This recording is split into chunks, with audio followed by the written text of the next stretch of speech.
요즘 날씨가 참 변덕스럽죠. 좀 시원해지는 듯 했더니 또 갑자기 덥고 또 일교차도 커서 건강 관리하기가 쉽지 않은 때입니다.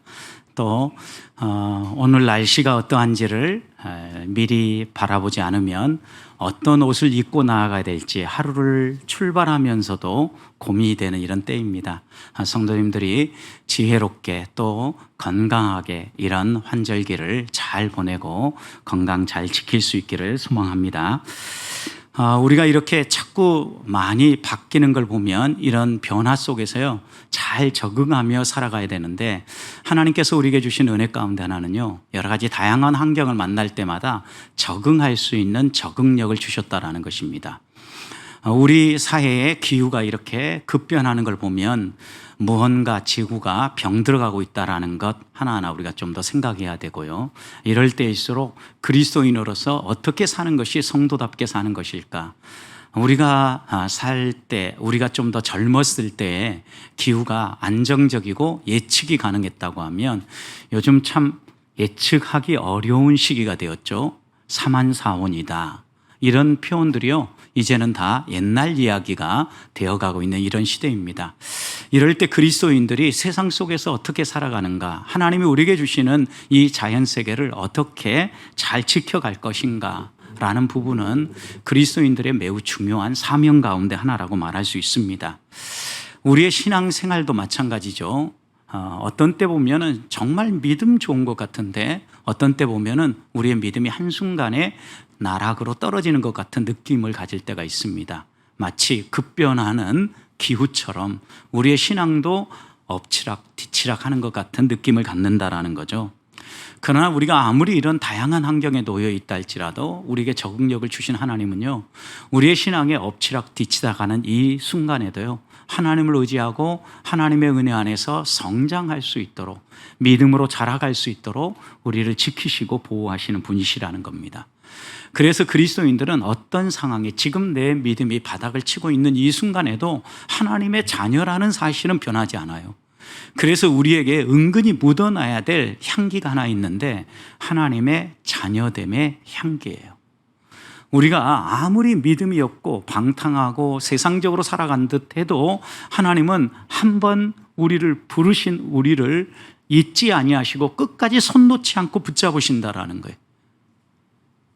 하나님이 이렇게 우리를 책임져 주실 걸 믿으면서 우리의 마음 가운데 내가 하나님의 자녀다라는 이런 자부심과 함께 어떻게 살아야 될 것인가에 대한 분명한 고백이 있어야 됩니다. 오늘 우리가 읽고 있는 이 고린도후서도 마찬가지입니다. 바울은 하나님이 불러서 하나님의 종으로 복음 전도자로 평생을 살았던 일꾼입니다. 그런데 복음 전도자로 살아갈 때 환영하는 사람들도 있었지만 반대하고 핍박하는 사람도 있었습니다. 복음을 받았을 때 믿음 안에 아름답게 자라가는 성도들도 있었지만 그 복음을 의심하고 또 여러 가지 고민 가운데 갈등하는 사람들도 있었습니다. 그런데 바울은 좋을 때만이 아니라 또 갈등하고 또 의심하는 사람들 앞에서도 흔들리지 않고 끝까지 복음을 증거하며 믿음의 길을 걸었습니다. 그리고 바울이 마지막에 고백한 게 무엇입니까? 나의 달려갈 길을 마쳤다. 그리고 믿음을 지켰다. 이렇게 고백했거든요. 어떻게 그가 이런 고백을 할 수 있었을까요? 거기에 가장 중요한 것은 하나님의 약속입니다. 바울에게는 변치 않는 하나님의 약속이 있었고 그 하나님의 약속을 붙들었기 때문에 여러 가지 다양한 환경을 만났을 때에도 흔들리지 않고 끝까지 자신에게 주어진 사명의 길을 포기하지 않고 걸어갈 수 있었다는 겁니다. 고린도 교회의 여러 가지 다양한 문제에 대해서 전해 들었던 바울은 편지로 고린도전서를 통하여서 그 문제에 대한 답변을 했을 뿐만 아니라 급히 고린도 교회를 방문했던 것 같습니다. 그런데 고린도 교회 방문을 해서 그들 가운데 있는 여러 가지 문제들을 조치하기 위해서 힘쓰고 애썼음에도 불구하고 이 문제를 해결하지 못하고 돌아오게 됩니다. 방문의 목적을 이루지 못한 겁니다. 우리가 읽지는 않았지만 2장 5절 이하의 말씀을 보면 바울을 근심하게 하는 사람이 있었어요. 아마도 이 사람이 고린도 교회를 방문했을 때 바울이 지도하고 가르치는 하나님의 말씀에 순종하지 아니하고 자기 생각을 주장하고 바울을 대처가면서 바울이 힘쓰고 애썼던 목양이 곁길로 가는 듯한 느낌을 받게 된 겁니다. 낙심한 바울은 계속해서 고린도 교회에서 가르칠 것이 아니라 돌아오게 되죠. 그리고 바울은 이제 다시 고린도를 방문할 계획을 가지고 있었지만 그 계획을 도중에 내려놓게 됩니다. 오늘 15절, 16절 보면 바울은 마게도냐로 고린도를 통하여서 마게도냐로 갔다가 마게도냐에서 다시 고린도로 와서 그리고 고린도 교회 성도들이 헌금도 하고 힘을 보태주면 유대로 다시 돌아올 계획을 가지고 있었던 겁니다. 마게도냐의 헌금과 고린도 교회 헌금을 가지고 그 당시 유대 교회, 예루살렘 교회가 어려움을 겪고 있었는데 이 후원 선교 헌금을 가지고 다시 돌아올 계획, 방문할 계획. 그러니까 이 계획대로 하면 가면서 고린도 교회를 들리고 마게도냐 갔다가 다시 돌아오면서 고린도를 들리니까 두 번 방문할 계획을 가지고 있었던 겁니다. 그런데 이런 계획을 무산하고 이런 계획을 포기하게 된 이유 가운데 하나가 바로 바울이 얼마 전에 방문해서 바로 잡으려고 했던 일들을 실패했기 때문입니다. 바울의 생각 가운데 지금 다시 방문한다고 해도 그런 사람들의 마음이 쉽게 바뀌지 않을 거라고 생각한 겁니다. 그래서 1장 23절 그리고 또 2장 3절 이런 말씀을 보면 바울이 편지를 쓰는데 눈물의 편지를 쓰게 됩니다. 그리고 이 눈물의 편지가 고린도 후서라는 것을 묘사하죠. 먼저 2장 3절 보십시오. 내가 이같이 쓴 것은 내가 갈 때 마땅히 나를 기쁘게 할 자로부터 도리어 근심을 얻을까 염려하며. 그러니까 기쁘게 하고 하나님의 말씀으로 바로잡으려고 한 사람이 오히려 순종하지 않고 거절함으로 근심될까 봐 내가 방문한 계획을 취소하고 반대로 어떻게 했다라는 거예요? 눈물의 편지를 쓰고 있다는 거예요. 또 23절도 보십시오. 1장 오늘 읽었죠. 방문 계획을 처리한 가장 중요한 이유가 또 하나 나오죠. 내가 내 목숨을 걸고 하나님을 불러 증언하시게 하노니 내가 다시 고린도에 가지 아니한 것은 방문 계획을 접은 이유는 너희를 어떻게 해요? 아끼려 함이라. 고린도 교회 성도들을 위하여서 내가 너희에게 채찍을 가지고 나아가랴. 무엇을 가지고 너에게 나아갔으면 좋겠느냐. 바울이 이렇게 이야기할 정도로 고린도 교회 안에 많은 문제들이 해결되지 않는 거예요. 이런 심각한 갈등 속에 있었음에도 불구하고 바울은 포기하지 아니하고 계속해서 하나님의 약속에 근거해서 눈물의 편지를 쓰며 고린도 교회를 목양하고 있는 말씀이 오늘 우리가 함께 읽은 말씀입니다. 사랑하는 성도 여러분, 우리들도 하나님 앞에서 교회 간 것들 또 하나님 앞에 기도하고 열심히 달려가는 이 믿음의 길들이 어그러지고 하나하나 흐트러질 때 어떤 마음입니까? 분명히 우리의 마음이 불편할 겁니다. 그럼에도 불구하고 우리가 다시 붙잡아야 될 하나님이 주시는 약속은 무엇입니까? 바울처럼 일어서기 위해서 바울이 붙잡고 바라봤던 하나님의 약속은 무엇이었겠습니까? 오늘 말씀을 보면서 우리가 하나님의 약속, 바울이 붙잡았던 그 하나님의 약속 다시 한번 마음에 새기면서 우리들도 그 바울처럼 하나님 바라보며 살아가는 성도들이 될 수 있기를 소망합니다. 먼저 오늘 18절 말씀을 보면 바울이 붙잡았던 하나님의 약속은요, 하나님은 미쁘시다라는 약속입니다. 하나님은 신실하시다라는 거예요. 여러분 18절 보십시오. 하나님은 미쁘시니라. 우리가 너희에게 한 말은 예하고 아니라 함이 없느니라. 바울은 하나님이 언제나 믿을 만한 분이고 우리가 모든 것을 맡기고 따라갈 만한 분이라는 것을 먼저 선포합니다. 그래서 15절과 16절에서 고린도를 지나 마게도냐에서 다시 고린도를 지나서 유대로 돌아가는 이 계획을 세울 때 어찌 경솔하게 세웠겠느냐는 거예요. 육체를 따라서 내가 인간적인 생각을 가지고 계획을 세웠겠느냐라고 말하면서 분명하게 이야기를 하죠. 인간적인 생각이나 쉽게 예, 아니오를 아니면 말지 이런 형식으로 계획을 세우지 않았다는 것을 이야기하는데 그것을 하나님의 미쁘심의 근거에서 설명하고 있는 겁니다. 하나님의 신실하심을 따라 나는 그 하나님처럼 신실하게 너희에게 대하고 있다라는 것을 설명하려고 하는 겁니다. 방문 목적도 보십시오. 15절에서 방문 목적을 뭐라고 얘기합니까? 내가 확신을 가지고 있다. 어떤 확신입니까? 마지막 날에 너희가 우리의 자랑이 되고 우리도 너희의 자랑이 되는 이 확신을 가지고 너희에게 가기를 원했다. 그런데 가는 목적이 무엇입니까? 2번 은혜를 얻게 하기 위하여. 여기 2번 은혜라고 하니까 조금 표현이 애매하거든요. 여러분, 이 표현은 다른 말로 표현하면 2번째 은혜, 첫 번째 것에 버금가는 은혜, 이렇게 번역할 수 있는 표현이에요. 여러분, 그러니까 첫 번째 은혜가 있고 2번째 은혜가 있다라는 걸 이야기하는 거예요. 그런데 그 2번째 은혜는 첫 번째 버금가는 은혜인데 바로 그 은혜를 너희하고 나누기 위해서 너희를 방문하려고 했다라는 거예요. 그렇다면 첫 번째 은혜가 무엇일까요? 예수 그리스도를 소개하고 복음으로 거듭나서 구원의 소망을 가지고 살아가는 게 첫 번째 은혜예요. 그래서 우리가 이 땅을 살아가면서 놓치지 말아야 할 것, 제일 먼저 받아야 될 은혜는요, 구원의 은총이고 구속의 은총이에요. 그럼 2번째 은혜는 뭐겠습니까?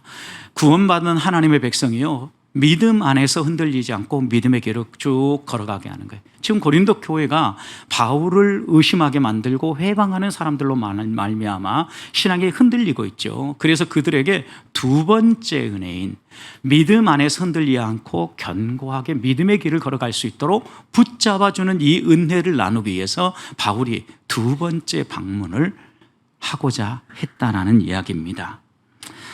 사탄은 한결같이 믿음의 사람들을 흔들고 넘어뜨리려고 해요. 그래서 우리들에게 이 2번째 은혜가 꼭 필요한 거예요. 거듭남의 은혜만으로 불가능하고 구원받은 그 이후에 하나님의 베푸신 은혜가 또 우리에게 필요하다는 거예요. 여러분, 이 땅을 살아가는 동안 우리들이 기도하는 기도의 내용도 보십시오. 우리의 삶의 건강의 문제라든가 경제적 문제라든가 여러 가지 자녀의 문제, 다양한 문제들을 놓고 하나님 앞에 기도하죠. 여러분, 이렇게 기도하면서 하나님이 응답해 주시길 구하는 이유가 무엇입니까? 구원받은 것만으로도 충분한데 왜 이런 기도를 합니까? 여러분, 흔들리지 않고 믿음의 길을 우리가 쭉 걸어가기 위해서 이 2번째 은혜를 구하는 거예요, 여러분. 그래서 우리 성도들은요, 구원받은 첫 번째 이 은혜만이 아니라 이 땅을 살아가는 동안 우리의 믿음이 흔들리지 않고 끝까지 믿음의 경주를 할 수 있도록 하나님께서 베풀으신 은혜를 사모해야 되고, 또 이런 은혜를 서로 누릴 수 있도록 나누고 또 바라보게 하고 후원 기도하면서 믿음의 길을 걸어가야 하는 것입니다.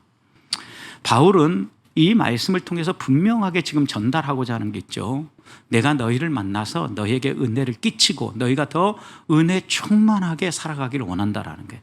즉, 어떤 사람은요, 우리가 만나면 은혜가 충만해지는 사람이 있고요, 어떤 사람은 만나면요, 은혜가 깨지는 사람이 있습니다. 여러분은 어떤 사람입니까?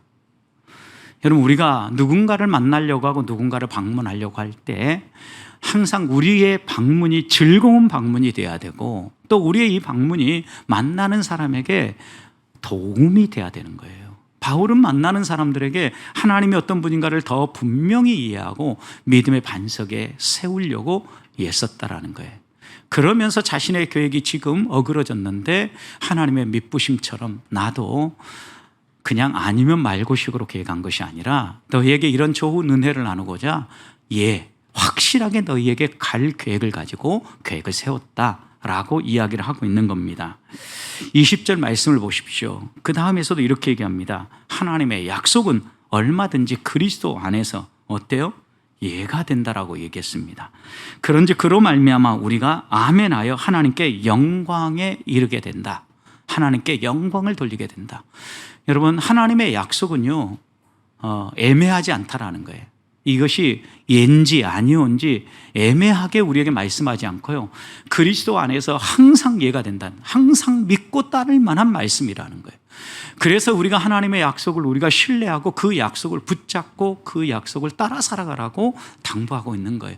바울도 이런 약속을 신뢰하고 이런 약속의 근거에서 계획을 했고 또 그 계획대로 너희를 방문하고자 했으나 내가 이런 이유 때문에 눈물의 편지를 쓰고 있다라고 설명하고 있는 겁니다. 사랑하는 성도 여러분, 여러분은 다른 사람을 만났을 때 하나님의 은혜를 생각나게 하는 사람입니까? 하나님의 은혜를 더 풍성하게 누릴 수 있도록 다리를 놓고 소개하는 사람입니까? 그리고 무엇보다도 여러분이 다른 사람을 만났을 때, 야, 저 사람은 도대체 믿을 만한 사람이 되지 못해. 이랬다 저랬다 그래. 애매해. 아무리 살펴봐도 이해할 수가 없어. 이런 사람입니까? 아니면 다른 사람은 몰라도 저분이 하는 얘기만큼은 믿을 만해. 신뢰할 만해.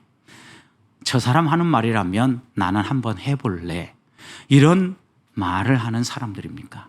저는 여러분들이 후자처럼 하나님의 믿부심을 따라서, 하나님의 신실하심을 따라서 신실함을 보이며 살아가는 성도들이 될 수 있기를 주님의 이름으로 축복합니다.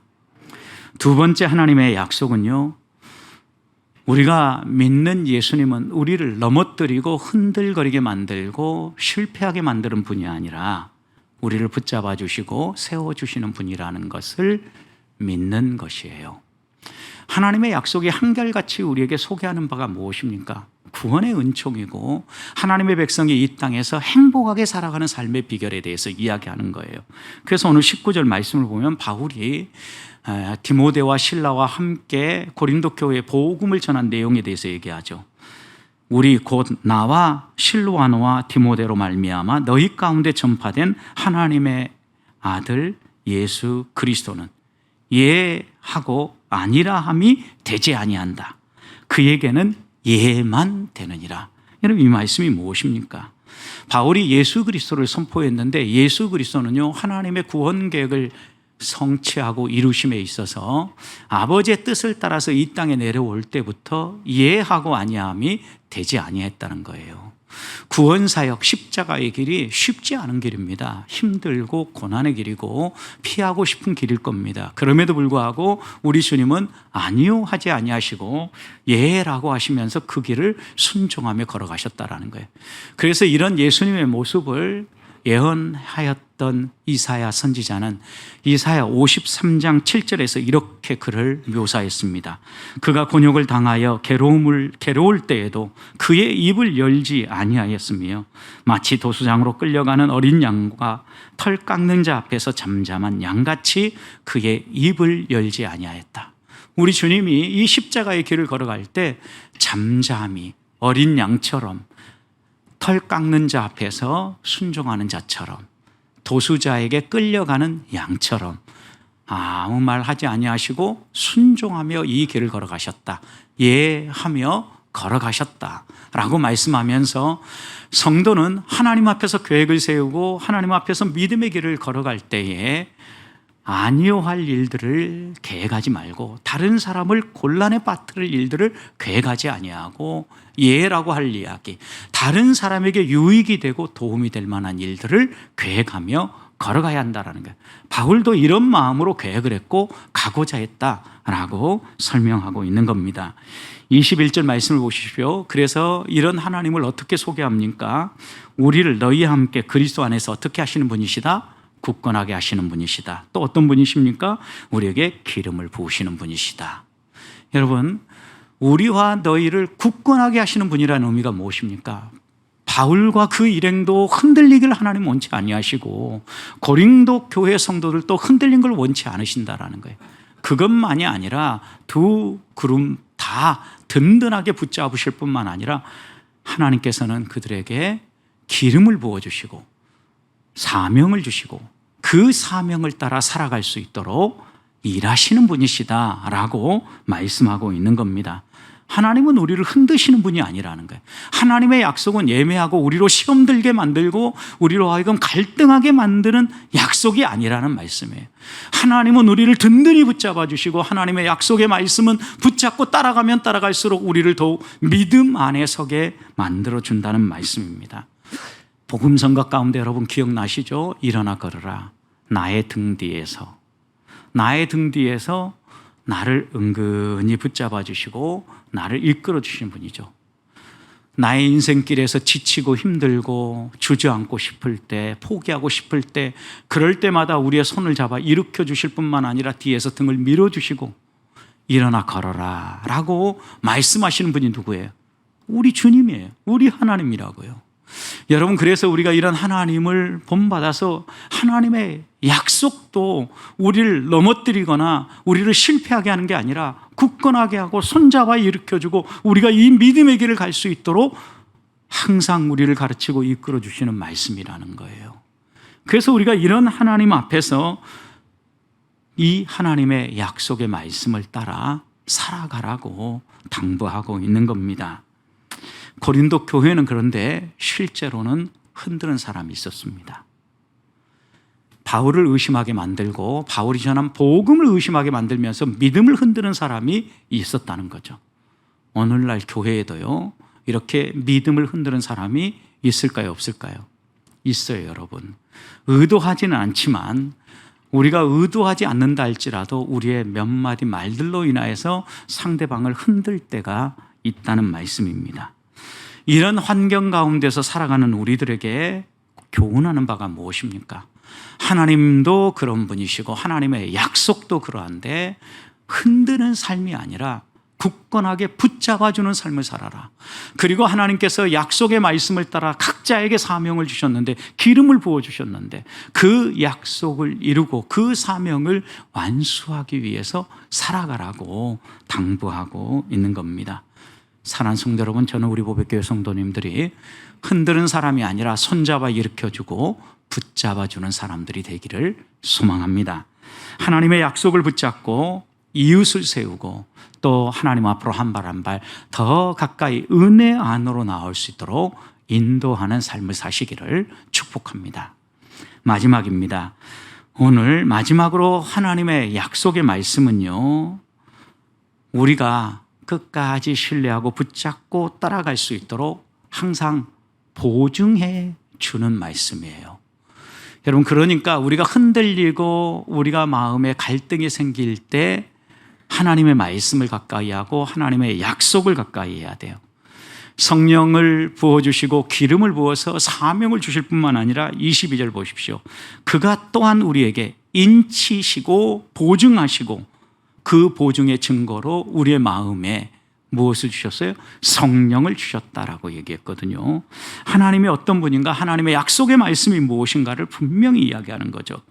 성도가 믿음의 길을 걸어갈 때 하나님은 그 믿음의 길을 포기하지 않고 끝까지 걸어갈 수 있도록 성령을 보내주시고 보혜사 성령을 보내주셔서 감동 감화하심과 믿음의 길을 걸어가는 순간 흔들리지 않고 끝까지 걸어갈 수 있도록 지켜주시며 이끌어 주신다는 말씀입니다.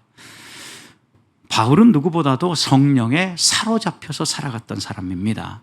전도여행을 떠날 때도 성령의 인도하심을 따라서 나아갔습니다. 그러니 고린도 교회를 방문할 계획을 세울 때에도 성령의 인도하심을 따라서 계획을 세웠다. 경솔히 세운 게 아니라는 거예요. 실제로 사도행전 20장에 보면 에베소에서 사역을 정리하고 예루살렘으로 올라갈 때 그런 일이 있었죠. 사도행전 20장 22절을 보면 바울은 이렇게 고백합니다. 보라, 이제 나는 성령에 매여 예루살렘으로 가는데 거기서 무슨 일을 당할는지 내가 알 수 없다. 여러분, 성령에 매어서 내가 예루살렘에 올라간다라는 거예요. 그런데 예루살렘에 올라가는 일이 보랏빛처럼 환하고 밝은 일이 아니에요. 무슨 일을 만날지 모르는 어려움이 기다리고 있는 길이라는 얘기예요. 이어서 바울은 이렇게 이야기합니다. 23절, 오직 성령이 각 성에서 내게 증언하여 결박과 환난이 나를 기다린다. 여러분, 그러니까 이 에베소에 오기 전에도 바울이 예루살렘으로 다시 돌아가는 여행의 마무리를 할 때 성을 지나갈 때마다 사람들이 반대하는 거예요. 야, 예루살렘 올라가면 결박이 기다리고 환난이 기다린다. 그런데 가지 말아라. 이렇게 성령이 바울에게 말씀하셨다라는 거예요. 그럼에도 불구하고 바울은 어떻게 했다는 거예요? 나는 성령에 매어서 처음 하나님의 계획에 따라서 이런 핍박과 이런 결박이 기다린다고 해도 예루살렘을 향하여 나아가고 있다라는 거예요. 그러면서 24절 이렇게 얘기합니다. 나의 달려갈 길과 주 예수께 받은 사명 곧 하나님의 은혜의 복음을 증언하는 일을 마치려 하면은 나의 생명조차 조금도 귀한 것으로 여기지 아니하노라. 여러분, 자신의 생명조차도 아끼지 않고 헌신했던 사람이 바울입니다. 성령에 사로잡혀서 성령에 매어서 걸어갔던 사람입니다. 그런데 그가 어찌 경솔히 함부로 계획을 세우고 육체를 따라 계획을 세웠겠느냐는 거예요. 로마서 8장을 보면 바울은요, 육체를 따라 살면 죽는 길이라는 걸 알았습니다. 로마서 8장 5절 이렇게 얘기하죠. 육신을 따르는 자는 육신의 일을, 영을 따르는 자는 영의 일을 생각하나니 육신의 생각은 사망이요 영의 생각은 생명과 평안이니라. 여러분, 바울이 이렇게 선포하고 증언하는 사람이었어요. 그런데 육신의 생각을 따라서 내가 계획을 세웠겠느냐는 거죠. 그러지 않았다라는 거죠. 오히려 성령을 따라서 나는 한 발 한 발 끝까지 걸어가기 위해서 애를 썼다는 거예요. 그래서 바울의 삶에는요, 항상 이웃을 배려하고 세워주고 격려하는 열매들이 맺혔죠. 오늘 24절도 보십시오. 바울은 이렇게 얘기합니다. 우리가 너희의 믿음을 우리들 마음대로 주관하고 우리들 마음대로 너희의 믿음을 좌지우지하려고 하는 게 아니라는 거예요. 그럼 뭐 하려고 하는 거예요? 오직 너희 기쁨을 얻는 어떤 사람이에요? 돕는 자가 되려고 한다는 거예요. 더 풍성한 은혜를 얻고 더 믿음의 반석 위에 견고하게 서게 하기 위해서 우리는 너희를 방문하려고 하고 그렇게 너희에게 좋은 것을 선택하려고 한다. 그러니 우리의 진심을 의심하지 말아라 라고 바울은 이야기하고 있는 겁니다. 성도는 우리가 믿음의 길을 걸어갈 때 참 인간관계에서 이런 바른 관계를 맺기가 쉽지 않습니다. 특별히 의심하고 우리의 본심을 흔들고 또 배반하는 사람들이 있을 때 더욱 이 길을 걸어가기가 쉽지 않습니다. 그럴 때일수록 우리는 잊지 말아야 합니다. 주관자가 아닙니다. 우리의 주관자는 하나님입니다. 우리의 역할은 돕는 자입니다. 더 기쁨이 충만할 수 있도록 돕고 더 큰 은혜를 받을 수 있도록 돕고 믿음의 반석 위에서 흔들리지 않도록 돕는 자라는 사실을 잊지 말아야 합니다. 그럴 때 우리도 견고하게 서고 함께 신앙생활하는 믿음의 형제자매도 서고 우리가 만나서 교제하는 사람들도 믿음의 반석 위에 설 수 있다는 것을 교훈해 주는 것입니다. 사랑하는 성도 여러분, 하나님의 약속의 말씀은 믿을 만합니다. 하나님이 신실하시기 때문입니다. 또한 하나님의 약속은 우리를 흔들지 않고 우리를 더 붙잡아주고 하나님 앞에 더 가까이 나아가도록 인도해 주시는 약속의 말씀입니다. 무엇보다도 그 하나님의 약속은 우리를 올가매고 자유를 박탈하고 우리를 마음껏 자기 마음대로 주관하려고 하는 게 아니라 우리가 더 큰 은혜를 받고 더 큰 기쁨을 누리고 하나님의 자녀답게 이 땅에 살아가도록 돕기 위한 말씀입니다. 하나님의 약속의 말씀이 이렇다고 하면 우리들이 이런 하나님의 말씀을 가까이 해야 되겠죠. 그리고 우리도 이 약속의 말씀을 따라서 신실한 사람, 믿을 만한 사람, 그리고 돕는 사람, 세워주는 사람, 든든히 붙잡아주는 사람, 이렇게 살아야 되지 않겠습니까? 한 주간 이렇게 사시는 성도님들이 되시기를 주님의 이름으로 축복합니다.